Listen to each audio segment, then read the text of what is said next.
Hello class, I wanted to work through a conservation of mass example.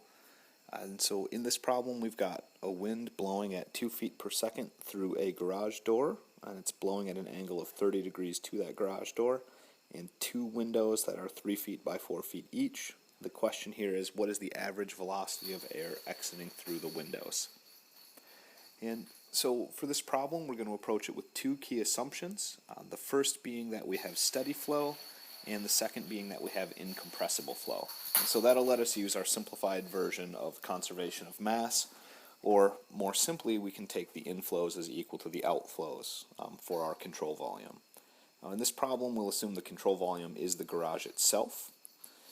So the sum of the inflows must equal the sum of the outflows.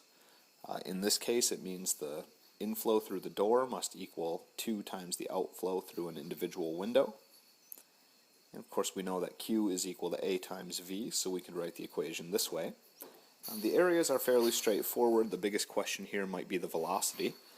It's tempting to plug in 2 feet per second as the velocity entering through the door, through the garage door, and then solve for VW.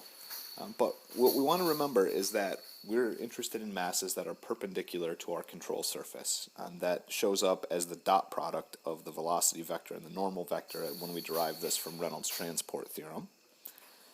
And so what we need is the normal component of that, and we can get that by multiplying the velocity by the sine of theta.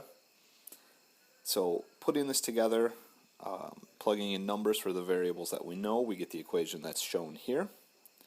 And by my calculation, the velocity blowing out each window then is 2.92 feet per second.